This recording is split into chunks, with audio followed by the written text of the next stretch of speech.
Hello. Hello, hello, hello. Welcome to the office.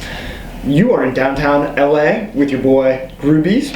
And KidLips, we still here. We're here for you. And today we are going to talk about the startup guide to e-commerce product photography.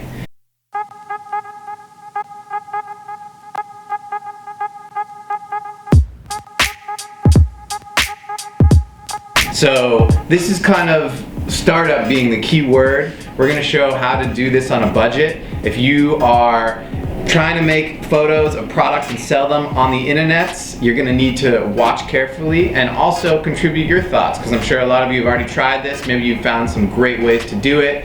Post your tips, your tricks, your thoughts on how to get a great photo in the comments below. Well, good photography sells product. Absolutely. If the photo looks pro, the product looks pro, right?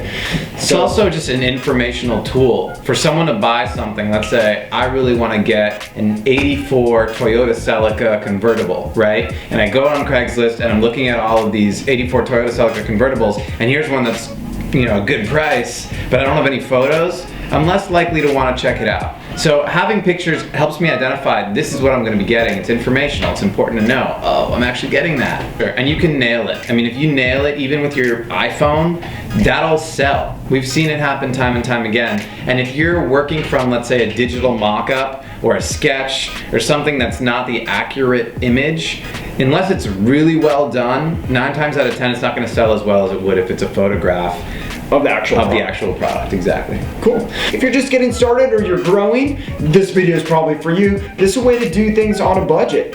So we're going to talk today about how you can maybe shortcut the system a little bit, still get a really solid photo. We're actually going to take some photos today of items, and we'll show you exactly what it is we're doing, and we'll show you the final result of the photos that we can come up with. We're going to use our DSLR camera to film the video, and we're going to shoot with our phones. And we set up a super super-makeshift studio that, I don't know, budget on this thing, $5, if that. Basically, what we're gonna do is we're gonna shoot it on a simple table. We lay some white fabric, ideally not wrinkled. This fabric might still have a couple wrinkles in it, but you wanna cut out as many wrinkles as you can. So if you don't have white fabric, think bed sheet, think pillowcase. Don't pull the one that's off your bed that you slept in. Clean one, get it ironed, you know, make it wrinkle free. Nice, yeah. And then just a box as kind of a backdrop. Put the fabric on top of the box, and then you drop your product on that fabric, and then we shoot it. And we'll shoot it with an iPhone. You want to find a spot that doesn't have too much direct light. And so you want it to be bright, a lot of light, but you don't want any shadows at all. So you can't be in the direct sun. So if there's a building, you know, that's blocking part of the sun, you can shoot in the shadow of the building. You don't want it to be dark. You still want it to be very light, but you want that indirect light. Right. So we have that going on here. We'll show it to you. Yeah, and then we just snap a pic with the iPhone. Take it either portrait or a landscape, depending upon what you're going to be using. Think about that when you're uploading to your website. Is it square photos? Is it landscape, which is this way, horizontal, long ways, or is it portrait, the vertical? Either one you want to know. Think about how you want to frame it. Try to keep not too much background besides the white, so you don't want it to be too wide, but get detail in there. Make sure that you're zooming in on the product and making sure that it's sharp and in focus. Snap a couple pictures from a couple different angles. Yeah, and show off the features of the product. Totally. If there's artwork on the product, you definitely want a really clear representation of that. If it's a hat, for example, is it a snapback or is it a fitted hat? You probably want to show those details because people care and they have preferences. Totally. And then just once you have a bunch, you want to have a couple options of each angle. Then pick the best one and edit it. And you can even do that on your phone, right? You can just set the brightness up, contrast, crop it in a way that looks good, come to a place where you feel really good about that photo.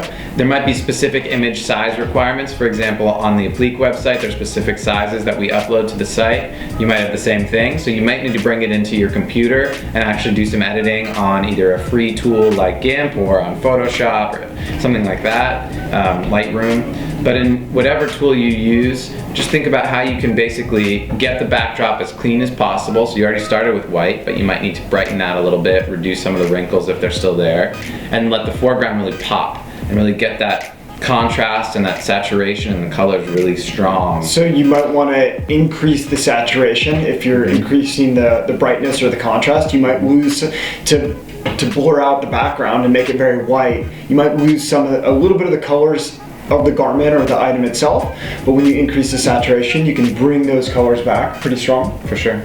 Yeah, play with it. Just explore the tools, the functions you have to edit photos, whether that's on your phone or on your computer or both, and come up with something that you think looks really pro. Ask friends, say, hey, how does this look? Because your eye might think it looks really good, and then someone else is like, oh, that's too gray, or it's not in focus enough. And if you can get feedback, eventually you can figure out what to do to alter those issues and make it look really clean. Awesome, great work, Groooobies. You did really good in explaining what needed to be done today. Thank you. Well, thank you guys for joining us. Hopefully you learned a couple tips, tricks, most importantly some inspiration that you can take really pro photos, and this is something that you can do yourself and get really great results. I think it's also probably one of the more fun aspects of bringing your creative vision, like closing the loop on that and getting it out into the world. Right, we always talk about getting samples. This is the time when you have your sample to make it shine, and then once you have great product photography, you can market it and you can sell it, you can get it out to the universe, and people will buy it. You can run a pre-sale campaign, right? You can get some money for it, and then start to make product and produce it and get some money for that. So it's a really great tool. It's really important to perfect this and play with it and have fun. You know, we got all the tools to do it. Cool, so if you guys have questions about product photography, or you guys have had problems with product photography, we want to hear about that. We may have solutions, we may not have solutions, and just scratch our head with you.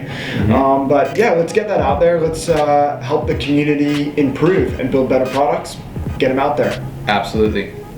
Peace be with you. Thanks for being here. Adios.